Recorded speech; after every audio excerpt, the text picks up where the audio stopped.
Okay everyone, I hope last class में हम जिस बारे में बात कर रहे थे वो डिस्कशन को आपने खुद से करने की ज़रूर कोशिश की होगी।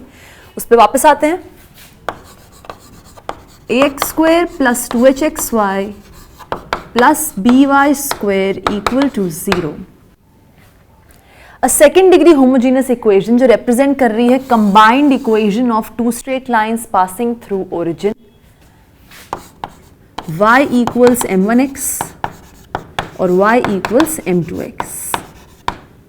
ठीक है, इसको प्लॉट करते हैं। ऑब्वियसली मैं वो केस लूंगी जिसमें मेरे पास दो डिस्टिंक्ट रियल स्ट्रेट लाइंस हैं। That would be the case हम इंटरेस्टेड होते हैं ज़्यादातर। एक सपोज ये लाइन है, दूसरी ये लाइन है। y = m1x, y = m2x।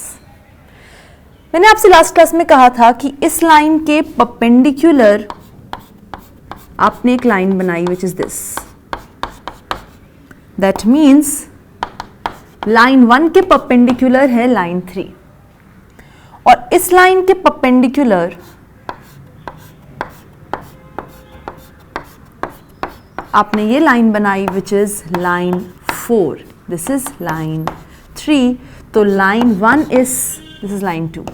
Line 1 is perpendicular to line 3 and line 2 is perpendicular to line 4।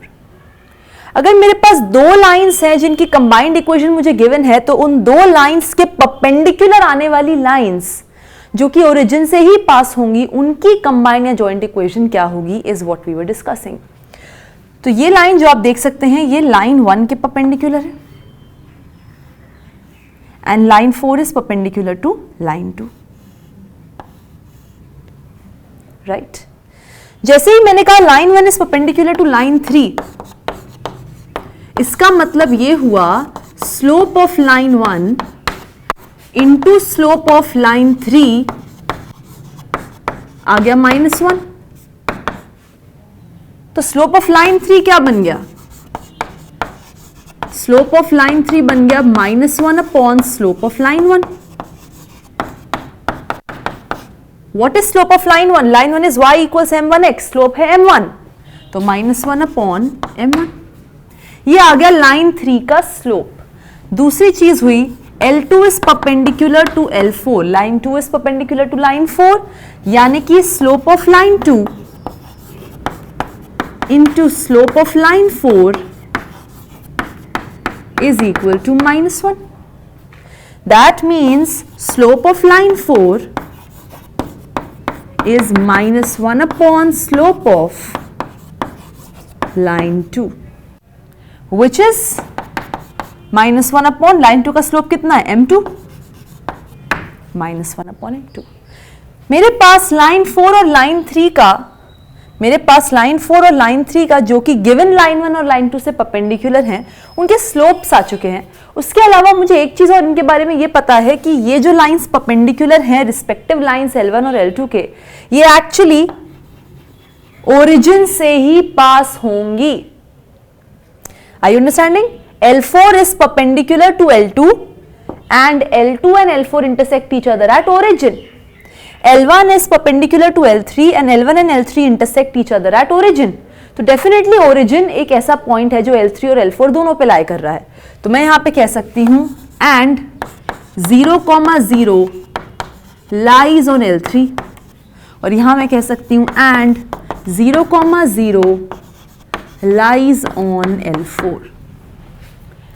किसी भी लाइन के बारे में अगर मुझे उस पे लाई करने वाले एक पॉइंट और उसके स्लोप की इंफॉर्मेशन होती है, किसी भी लाइन के बारे में अगर मुझे उस पे लाई करने वाले एक पॉइंट और उसके स्लोप की इंफॉर्मेशन होती है, तो मैं पॉइंट स्लोप फॉर्म से उसकी इक्वेशन निकाल सकती हूं।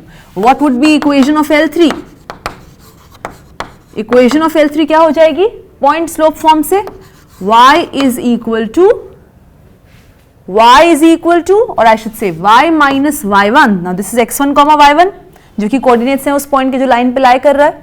तो y minus y1 equals the slope into x minus x1। ये क्या बन गया? y is equals to -1 by m1 into x, that is m1y plus x is 0. ठीक है. And what will be equation of L4? y minus y1, क्योंकि x1 comma y1 ये point है जो इस L4 लाइन पे लाई करता है, तो y minus y1 equal slope which is -1 by m2 into x minus x1. ये बन गया y equals -1 by m2 into x, जो कि हो गया m2y plus x is equal to 0. That means बहुत आराम से मेरे पास लाइन 3 और लाइन 4 की इक्वेशंस आ चुकी हैं. लाइन 3 क्या आ गई? m1y plus x is 0. Line 4 आ गई m2y plus x is 0. Okay. Line 1 is perpendicular to line 3. Line 1 क्या है? m1x plus y. इसको मैं ऐसे लिख सकती हूं. Let me right it like this. m1x plus y is 0. तो इसकी परपेंडिकुलर जो लाइन है वो कैसी दिख रही है? m1y plus x is 0. It's like coefficient of y और कोफिशिएंट ऑफ x ने आपस में प्लेस चेंज कर ली हो. राइट. सिमिलरली लाइन 2 की इक्वेशन को मैं कैसे लिख सकती हूं? m2x plus y is 0. अब x और y के कोफिशिएंट्स की प्लेस चेंज कर दो, तो यहां 1 आ जाएगा, यहां m2, तो आपके पास आएगा m2y प्लस x इज 0, जो कि लाइन 4 की इक्वेशन है, जो कि लाइन 2 से परपेंडिकुलर है. क्लियर. तो ये रिलेशनशिप होता है इनकी इक्वेशंस में, इंडिविजुअल इक्वेशंस में. मेरे पास लाइन 1 लाइन 2 की जॉइंट इक्वेशन थी, वहां से मैंने लाइन 1 लाइन 2 की इंडिविजुअल इक्वेशन निकाली. ठीक. लाइन 1 लाइन 2 की इंडिविजुअल इक्वेशन निकालने के बाद मैं इंटरेस्टेड थी इन दोनों लाइंस की जो परपेंडिकुलर दो लाइंस हैं ओरिजिन से पास होने वाली, उनकी जॉइंट इक्वेशन में. लेकिन जॉइंट इक्वेशन से पहले मुझे लाइन 3 और लाइन 4 की इंडिविजुअल इक्वेशंस मिल चुकी हैं. जब मुझे लाइन 3 और लाइन 4 की इंडिविजुअल इक्वेशंस मिल चुकी हैं, तो joint equation of line 3 and line 4 निकालना कितना मुश्किल है? बिल्कुल भी नहीं, क्योंकि मुझे पता है जब मेरे पास दो लाइंस की इंडिविजुअल इक्वेशंस रहती हैं तो उनको आपस में मल्टीप्लाई करके मुझे उनकी जॉइंट इक्वेशन मिल जाती है. एक छोटा सा चीज, बहुत ही छोटी सी चीज नोटिस करनी है यहाँ पे. अभी हमने नोटिस की थी, इसको दोबारा नोटिस करते हैं क्योंकि इसका बिगर फॉर्म आगे नोटिस होगा. लाइन 1 लाइन 3 के परपेंडिकुलर है, तो आप देख सकते हैं अगर आपके पास लाइन 1 की इक्वेशन है तो लाइन 3 की इक्वेशन डायरेक्टली आप ऑब्टेन कर सकते हैं. कैसे? Line 1 and line 3 are intersecting each other at origin, पहली चीज, and line 1 and line 3 are perpendicular to each other. तो कुछ नहीं करना, लाइन 1 की इक्वेशन को ऐसे लिखा स्टैंडर्ड फॉर्म में, ax plus by plus c equal to 0 type के फॉर्म में बेसिकली. तो आपने लिखा m1x plus y equal to 0. c तो रहेगा नहीं क्योंकि ओरिजिन से पास हो रही है, तो y इंटरसेप्ट तो है ही नहीं. जैसे ही मैंने ये लिखा m1x plus y equal to 0, m1 और 1 कोफिशिएंट है x और y के, उनको एक्सचेंज कर दिया, तो मेरे पास लाइन 3 की इक्वेशन आ गई. सिमिलरली लाइन 2 और लाइन 4 दोनों ओरिजिन से पास हो रही हैं और दोनों आपस में परपेंडिकुलर हैं. किसी एक की इक्वेशन भी आपके पास है तो दूसरे की आप फाइंड कर सकते हैं. लाइन 2 की हमारे पास थी ऐसी इक्वेशन, राइट. अब x और y के कोफिशिएंट्स को स्वैप कर दिया, तो मेरे पास आ गया 1 times x plus m2 times y, जो कि बन गई L4 की इक्वेशन. तो जब दो लाइंस आपस में ओरिजिन पे इंटरसेक्ट कर रही हैं और आपस में परपेंडिकुलर हैं, तो आपको एक इक्वेशन अगर पता है किसी एक लाइन की अगर इक्वेशन आपके पास है, तो x और y के कोफिशिएंट्स को स्वैप कर दीजिए, दूसरी लाइन की इक्वेशन आपके पास आ जाएगी. Is it clear? आगे बढ़ते हैं. जैसा कि मैं कह रही थी कि दो लाइंस L3 और L4 की इक्वेशन आपके पास इंडिविजुअली है, तो आप इनकी कंबाइंड या जॉइंट इक्वेशन बहुत आराम से फाइंड कर सकते हैं. तो उसको फाइंड करते हैं. Joint equation of lines perpendicular to the lines L1 and L2 given by ax square plus 2hxy plus by square equal to 0. इस होमोजेनस सेकेंड डिग्री इक्वेशन के थ्रू रिप्रेजेंट होने वाली दो straight lines passing through origin के perpendicular दो lines L3 और L4 की joint equation निकालने में मैं इंटरेस्टेड हूं. वो क्या होगी? L3 L4 की इंडिविजुअल इक्वेशंस मेरे पास है, इनको मल्टीप्लाई कर दूंगी तो जॉइंट इक्वेशन आ जाएगी. मल्टीप्लाई करते हैं इसको. m1x plus y into m2x plus y equal to m2y plus x, m1y plus x into m2y plus x equals 0 into 0 which is 0.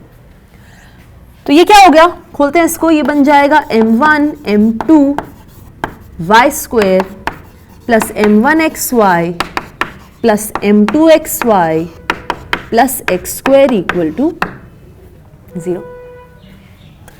ये बन गया x square plus x y common आएगा, अंदर आएगा m1 plus m2 x y plus m1 m2 y square. Of course ये चीज तो clear है कि ये होमोजीनस सेकंड डिग्री इक्वेशन है। Of course homogeneous second degree equation ही मेरे दो परपेंडिकुलर लाइंस की जॉइंट इक्वेशन होगी, क्योंकि वो आपस में ओरिजिन पे इंटरसेक्ट करती हैं। ठीक है, तो जो दो L3 और L4 परपेंडिकुलर लाइंस थी, इनकी joint equation definitely second degree homogeneous equation ही आएगी, because they were passing through origin. लेकिन इसको फर्दर सॉल्व करते हैं। मुझे पता है m1 एंड m2, m1 और m2 जो दो वैल्यूज हैं, ये इसके रूट्स हैं, है ना। इसको जब मैं quadratic in y by x में कन्वर्ट करती हूं तो मेरे पास m1 और m2 इसके रूट्स आते हैं, राइट। जब m1 और m2 इसके रूट्स थे, जब मैंने इसको quadratic in y by x में कन्वर्ट किया था, वहां से मुझे sum of the roots and product of the roots का फॉर्मूला मिला था। तो मुझे पता है कि m1 प्लस m2 होता है -2h by b and m1 into m2 होता है a बाय b। इसी को यूज करते हुए मैं इस जॉइंट इक्वेशन को फर्दर रिजॉल्व करती हूं। मेरे पास आ जाएगा x square plus m1 plus m2 that means -2h by b x y plus m1 into m2 that means a by b y square equal to 0।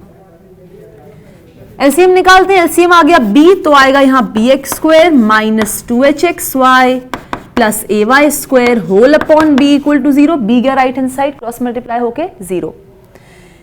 ये आ चुकी है मेरी joint equation of two lines which are perpendicular to the two given lines whose joint equation is this. Relationship देखना है मुझे। ये joint equation दी हुई थी दो straight lines passing through origin L1 and L2 की, ax square plus 2hxy plus by square. उन दो लाइंस L1 और L2 के परपेंडिकुलर दो लाइंस थी L3 और L4, उनकी जॉइंट इक्वेशन आ रही है ये। क्या कोई शॉर्टकट है जो वहां से यहां लाने में हमें मदद कर सकता है? ऑफ कोर्स, एक्स स्क्वायर और वाई स्क्वायर के कोफिशिएंट्स को स्वैप कर दो, एक्स वाई के कोफिशिएंट का जो साइन है उसे उल्टा कर दो, तो आपके पास ये आ जाएगी, इजंट इट? एक्स स्क्वायर और वाई स्क्वायर के कोफिशिएंट को यहां पे स्वैप कर दो तो ए की जगह बी आ जाएगा, बी की जगह ए, आप देख सकते हैं। और जो भी साइन है एक्स वाई के कोफिशिएंट का उसका उल्टा ले लो, तो आपके पास जॉइंट इक्वेशन आ जाएगी इन दो लाइंस से परपेंडिकुलर दो लाइंस की। ये दो लाइंस रिप्रेजेंट कर रहा है, ये दो लाइंस रिप्रेजेंट कर रही है। इनमें रिलेशन क्या है कि इससे रिप्रेजेंट होने वाली दो लाइंस इससे रिप्रेजेंट होने वाली दो लाइंस के परपेंडिकुलर हैं, या इससे रिप्रेजेंट होने वाली दो लाइंस इससे रिप्रेजेंट होने वाली दो लाइंस के परपेंडिकुलर हैं। तो अगर आपके पास ये भी इक्वेशन गिवन है फॉर एग्जांपल, तो आप ए और बी को एक्सचेंज करिए, एक्स वाई का कोफिशिएंट यहाँ पे जो भी है उसका उल्टा करना है, तो आपके पास जॉइंट इक्वेशन आ जाएगी उन दो लाइंस की जो इन दो लाइंस के परपेंडिकुलर है। तो ये शॉर्टकट याद रखना है हमेशा कि जब भी मेरे पास दो लाइंस हैं पासिंग थ्रू ओरिजिन, उसको रिप्रेजेंट करने वाली, उसके पेयर को रिप्रेजेंट करने वाली जो जॉइंट इक्वेशन है, उसमें एक्स स्क्वायर और वाई स्क्वायर के कोफिशिएंट को अगर बदल देंगे और एक्स वाई के कोफिशिएंट का साइन बदल देंगे, तो मेरे पास आ जाएगी जॉइंट इक्वेशन दो लाइंस पासिंग थ्रू ओरिजिन की, जो कि ओरिजिनल गिवन टू लाइंस के परपेंडिकुलर थी। Is it clear? तो सपोज फॉर एग्जाम्पल मुझे गिवन है 3x square minus 8xy plus 7y square equal to 0। ये homogeneous second degree equation in x and y है। This is representing a pair of straight lines passing through origin. इन दो लाइंस जो इस equation से रिप्रेजेंट हो रही हैं, दो लाइंस, उसके परपेंडिकुलर जो दो लाइंस हैं उसकी जॉइंट इक्वेशन क्या होगी? कुछ नहीं करना, एक्स स्क्वायर और वाई स्क्वायर के कोफिशिएंट को स्वैप कर देना है और एक्स वाई के साइन को बदल देना है। ये आ गई। ठीक, अगर यहां प्लस होता तो यहां माइनस आ जाता। ठीक, और कुछ नहीं करना। सपोज यहां माइनस होता तो -7 यहां आ जाता, +3 यहां आ जाता। बस एक्स स्क्वायर और वाई स्क्वायर के कोफिशिएंट को स्वैप करो और एक्स वाई के कोफिशिएंट का साइन बदल दो। Cool enough? इसको बहुत अच्छे से ध्यान रखना है। क्लियर? ओके। अब हम बात करेंगे जनरलाइज्ड वर्जन की। क्या मतलब है मेरा? अभी तक हम इंटरेस्टेड थे दो स्ट्रेट लाइंस जो कि ओरिजिन से पास होती हैं, दैट मीन्स उनका पॉइंट ऑफ इंटरसेक्शन ओरिजिन है, उसकी जॉइंट इक्वेशन फाइंड करने में यहां पे मैंने स्ट्रेट लाइंस को स्पेसिफाई कर दिया था कि वो आर्बिट्ररी कोऑर्डिनेट प्लेन में कहीं भी बनी स्ट्रेट लाइंस नहीं है, वो ओरिजिन से पास होती हुई स्ट्रेट लाइंस ही हैं। और जब भी स्ट्रेट लाइंस ओरिजिन से पास हो रही थी, जब भी मेरे पास दो स्ट्रेट लाइंस थी जो ओरिजिन से पास हो रही थी, तो उनको रिप्रेजेंट करने वाली जॉइंट इक्वेशन क्या थी? सेकंड डिग्री की होमोजीनियस इक्वेशन, जिसकी शक्ल कैसी होती है? ax square plus 2hxy plus by square equal to 0। ये ही इक्वेशन है, ये ही सिर्फ इक्वेशन है which is homogeneous second degree equation, जो कि रिप्रेजेंट करती है two straight lines passing through origin. लेकिन अब मेरी क्यूरियोसिटी आगे बढ़ चुकी है। About pair of straight lines passing through origin हमने बहुत सारे कॉन्सेप्ट्स पढ़ लिए, राइट? लेकिन हमने अभी तक any two straight lines not necessarily both passing through origin के बारे में कुछ नहीं पढ़ा। आई अंडरस्टैंडिंग? सी, एक है ये पेयर, कौन सा पेयर? ये पेयर। ये पेयर ऑफ स्ट्रेट लाइंस हैं जो दोनों की दोनों ओरिजिन से पास होती हैं, है ना? मुझे पता है कि जब दो लाइंस ओरिजिन से पास होती हैं तो उनकी joint equation second degree homogeneous equation होती है ax square plus 2hxy plus by square equal to 0। और जब भी मेरे पास एक सेकंड डिग्री होमोजेनियस इक्वेशन होगी which is ax square plus 2hxy plus by square equal to 0, तो वो हमेशा दो straight lines passing through origin को रिप्रेजेंट करेगी, ठीक है? y equals m1x, y equals m2x, तो वाइसा वर्सा दोनों वे ट्रू। लेकिन अगर मेरे पास दो स्ट्रेट लाइंस हैं इस तरीके की, not necessarily passing through origin और not necessarily intersecting at origin, कहीं भी कोई भी दो स्ट्रेट लाइंस, तो क्या इनके पेयर को भी आपस में रिप्रेजेंट करने वाली कोई इक्वेशन है? अगर है तो वो कैसी है? क्योंकि वो definitely ax square plus 2hxy plus by square equal to 0 तो नहीं है, क्योंकि वो होमोजीनियस सेकंड डिग्री इक्वेशन तो इस टाइप की पेयर ऑफ स्ट्रेट लाइंस को रिप्रेजेंट करती है जो सिर्फ एक पॉइंट पे इंटरसेक्ट करते हैं, वो है ओरिजिन, राइट? पर इस केस में तो ऐसा नहीं हो रहा। हम अब पढ़ेंगे पेयर ऑफ स्ट्रेट लाइंस के बारे में, not necessarily pair of straight lines passing through origin के बारे में, ठीक है? अब हम इस टाइप की दो स्ट्रेट लाइंस कैसे जॉइंट फॉर्म में रिप्रेजेंट की जाती हैं वो पढ़ेंगे, ठीक है? और यहां आ जाते हैं हम सेकेंड डिग्री की जनरल इक्वेशन पे। General equation of second degree अभी तक हमने पढ़ी थी homogeneous equation of second degree, जो रिप्रेजेंट करती है दो straight lines passing through origin को। अब हम होमोजीनियस की बात नहीं कर रहे, मतलब अब जब हम सेकेंड डिग्री जनरल इक्वेशन की बात करेंगे तो वो ax square plus 2hxy plus by square equal to 0 type की नहीं होगी, वो जनरल सेकेंड डिग्री इक्वेशन होगी जो कि pair of straight lines passing through origin को रिप्रेजेंट नहीं करेगी। क्या रिप्रेजेंट करेगी वो हम देखेंगे। General equation of second degree होती है ax square plus by square plus 2hxy, okay, plus 2gx plus 2fy plus c is 0, जहां पर f, g, h ये सब a, b ये सब कांस्टेंट्स हैं। ये कहलाती है जनरल सेकेंड डिग्री इक्वेशन, जिसका कि ये वाला पार्ट जो कि आपको याद आ रहा होगा ax square plus 2hxy plus by square equal to 0 क्या था? Homogeneous second degree equation. ये जनरल सेकंड डिग्री इक्वेशन का ये होमोजीनियस पार्ट कहलाता है, होमोजीनियस पार्ट कहलाता है, ठीक है? क्वेश्चन ये आता है कि ठीक है, अगर ax square plus by square plus 2hxy equal to 0 सिर्फ इतनी ही इक्वेशन होती मेरे पास सेकंड डिग्री की, तो वो होमोजीनियस होती और वो रिप्रेजेंट करती two straight lines passing through origin. अगर मेरे पास ये पूरी सेकेंड डिग्री की इक्वेशन है जनरल, नॉट होमोजीनियस, तो वो क्या रिप्रेजेंट करेगी? तो वो क्या रिप्रेजेंट करेगी? मतलब सपोज g 0 है, f 0 है, c 0 है, फॉर एग्जाम्पल g भी 0 हो गया, f भी 0 हो गया, c भी 0 हो गया, तो ये general equation of second degree किस में कन्वर्ट हो गई? ax square plus by square plus 2hxy equal to 0, मतलब होमोजीनियस में। तो जब एक जनरल सेकेंड डिग्री इक्वेशन में g, f, c तीनों 0 हो जाते हैं, तब मेरे पास बच जाती है होमोजीनियस सेकेंड डिग्री इक्वेशन जो कि रिप्रेजेंट करती है two straight lines passing through origin. लेकिन अभी मैं कह रही हूं मेरी general second degree equation two straight lines passing through origin को रिप्रेजेंट नहीं कर रही। That means g, f, c तीनों के तीनों तो साइमल्टेनियसली 0 नहीं है यहाँ पे, तीनों के तीनों तो साइमल्टेनियसली 0 नहीं है यहाँ पे। Is it clear? ये ध्यान रखना है। अब मैं कहती हूं कि ये सेकेंड डिग्री जनरल इक्वेशन आखिर क्या रिप्रेजेंट कर रही है, तो आंसर ये है कि it can represent pair of straight lines not both of them passing through origin. Okay, हम इंटरेस्टेड थे ना कि कोई भी दो स्ट्रेट लाइंस अगर हो गई, not necessarily both passing through origin, तो वो कौन रिप्रेजेंट करेगा? हाँ, वो ये रिप्रेजेंट कर सकती है। इसके अलावा और भी चीजें रिप्रेजेंट कर सकती है ये इक्वेशन। ये एक सर्कल भी रिप्रेजेंट कर सकती है, ये एक एलिप्स भी रिप्रेजेंट कर सकती है, ये एक पैराबोला भी रिप्रेजेंट कर सकती है, ये एक हाइपरबोला भी रिप्रेजेंट कर सकती है।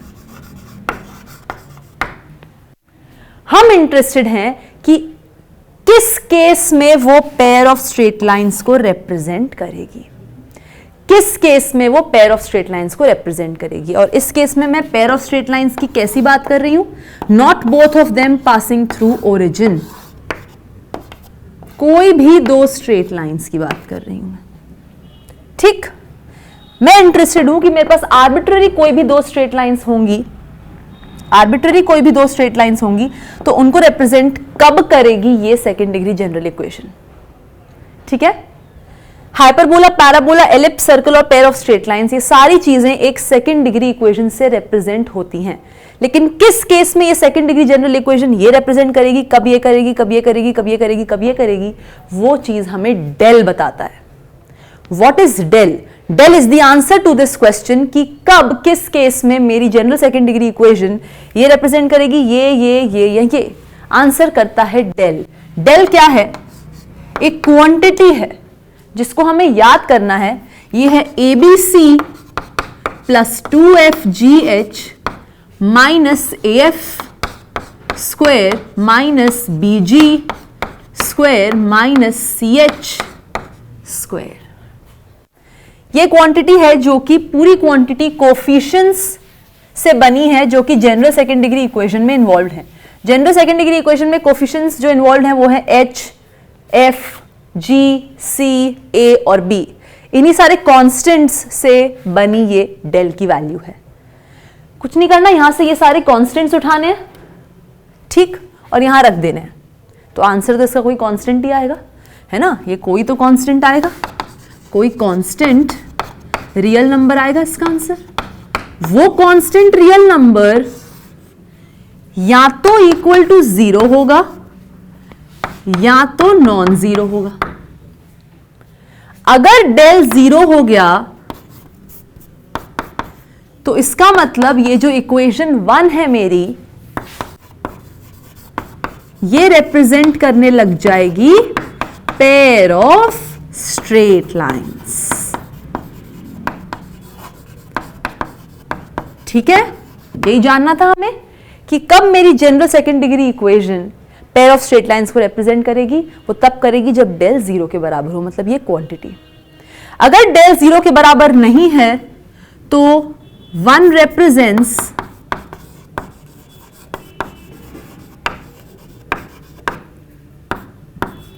सर्कल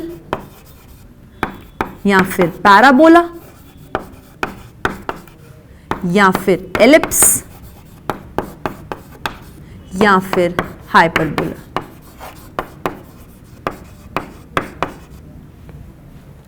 अब जब डेल नॉन जीरो है तो सर्कल कब रिप्रेजेंट होगा?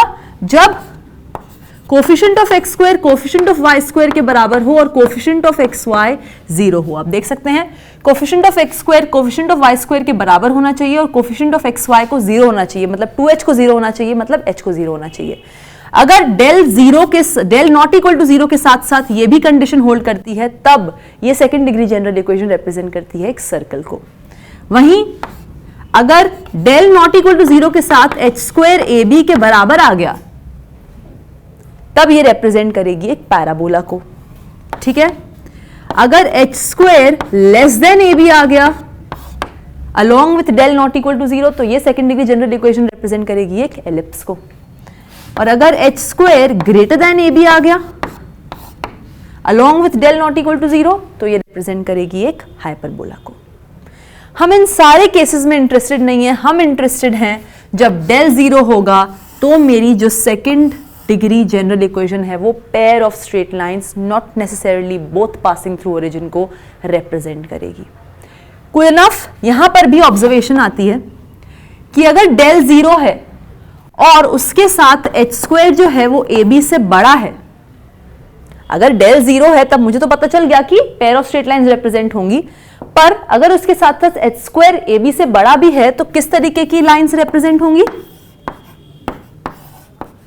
तब मेरे पास रिप्रेजेंट होंगी दो distinct real straight lines L1 L2। ठीक है, h square equals to a b means real distinct pair of straight lines. ठीक है, अगर एच स्क्वायर ए बी के बराबर आ गया डेल इक्वल टू जीरो के साथ, एच स्क्वायर अगर ए बी के बराबर आ गया तब किस तरीके की दो लाइंस को रिप्रेजेंट करेगी मेरी सेकंड डिग्री जनरल इक्वेशन? सी, सेकंड डिग्री जनरल इक्वेशन उस केस में अगर डेल जीरो आ गया तो पेयर ऑफ स्ट्रेट लाइंस से रिप्रेजेंट करेगी, लेकिन कैसा pair of straight lines? Parallel. Are you understanding? इस केस में it will represent parallel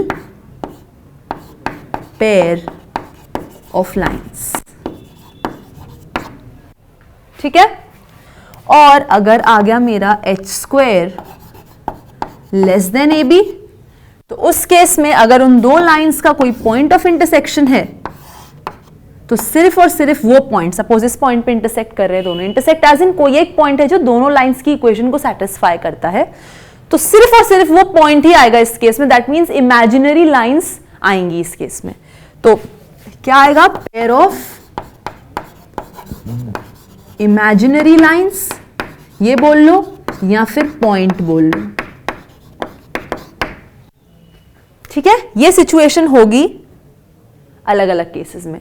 अगर डेल जीरो हो गया तब डेफिनेटली मेरी second degree general equation represent करेगी पेयर ऑफ स्ट्रेट लाइंस, लेकिन डेल जीरो के साथ साथ एच स्क्वायर ए बी से बड़ा हो गया तो दो फुल फ्लेजेड इंटरसेक्टिंग लाइंस मिलेंगी मुझे, right, which are distinct from one another. अगर एच स्क्वायर ए बी के बराबर हो गया तो लाइंस पैरेलल होंगी, और एच स्क्वायर ए बी से छोटा हो गया तो इमेजिनरी लाइंस होंगी। ठीक है, ये आ गया मेरे पास।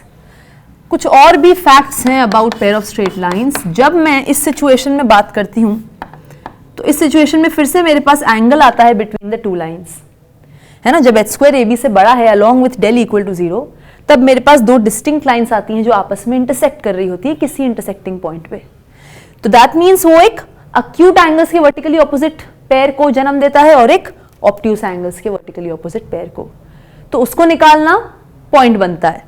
यहां पे तो एंगल जीरो है, यहां पे तो एंगल है ही नहीं, तो मैं इसी केस में बात करती हूं एंगल बिटवीन टू लाइंस की। एकदम सेम फॉर्मूला होता है। अगर थीटा मैं कहती हूं दोनों लाइंस के बीच का अक्यूट एंगल है तो formula is exactly the same. It is 2 times under root of h square minus a b upon a plus b mod. Exact same formula. तो दोनों लाइंस पैरेलल कब होंगी? जब थीटा जीरो होगा। थीटा जीरो होगा तो mod of this is zero, that means what? Twice of under root h square minus ab is 0, which means h square minus ab is 0, which means h square is ab. So lines are parallel if and only if h square is ab. ये हमने पहले भी पढ़ा था। और lines are perpendicular if and only if theta is 90 degrees. उस case में क्या होगा? a plus b 0 हो जाता है। Coefficient of x square plus coefficient of y square is 0. ये कंक्लूजन भी एकदम सेम है। Is it clear? क्वेश्चन क्या आता है? क्वेश्चन क्या आता है आप ध्यान, अगर आपको याद हो तो मैं कुछ याद दिलाती हूं आपको। मैंने आपसे कहा था कि अगर एक होमोजीनियस सेकंड डिग्री इक्वेशन होती है तो वो दो straight lines passing through origin को रिप्रेजेंट करती है ना। तो हमने ये सीखा था कि अगर हमारे पास ax square plus 2hxy plus by square equal to 0 है तो यहां तो मैं इसको क्वाड्रेटिक इन x में कन्वर्ट करके क्वाड्रेटिक फॉर्मूला लगा के दोनों स्ट्रेट लाइंस की इक्वेशन निकाल सकती हूं पासिंग थ्रू ओरिजिन, जिसकी जॉइंट इक्वेशन ये है। या फिर हमने पढ़ा था कि y equals m1x, y equals m2x, ये दो लाइंस होंगी जहां पर m1 और m2 की वैल्यूज भी हमने निकाली हुई हैं। -h plus minus under root h square minus ab upon b, right. जैसे ही मैंने m1 m2 की वैल्यूज निकाली हुई हैं, उनको कंप्यूट करके मैं वो दो इंडिविजुअल लाइंस जिसकी जॉइंट इक्वेशन ये है वो निकाल सकती हूं। सेम सवाल यहां उठता है, अगर मेरे पास एक जनरल सेकेंड डिग्री इक्वेशन है इन x and y, if I have a general second degree equation in x and y जिसका डेल 0 है, तो मुझे पता तो चल गया कि ये डेफिनेटली रिप्रेजेंट कर रही है टू स्ट्रेट लाइंस को। That means two straight lines की जॉइंट इक्वेशन को रिप्रेजेंट कर रही है, राइट? उन दो स्ट्रेट लाइंस की इंडिविजुअल इक्वेशन अगर चाहिए मुझे, तो मैं कैसे निकालूंगी? इस केस में अगर ये जॉइंट इक्वेशन है two straight lines passing through origin की, ये मेरे पास है, तो मैं वो दो स्ट्रेट लाइंस की इंडिविजुअल इक्वेशन निकाल सकती हूं। वो हमें आता है, अभी मैंने बताया आपको। लेकिन यहां से अगर डेल 0 है और मुझे पता चल गया कि ये जॉइंट इक्वेशन है दो पेयर ऑफ दो स्ट्रेट लाइंस की, तो उन दो स्ट्रेट लाइंस की इंडिविजुअल इक्वेशन कैसे निकलेगी? सोच के आइएगा, इस बारे में हम बात करेंगे नेक्स्ट लेक्चर में। That's it from my side, thank you.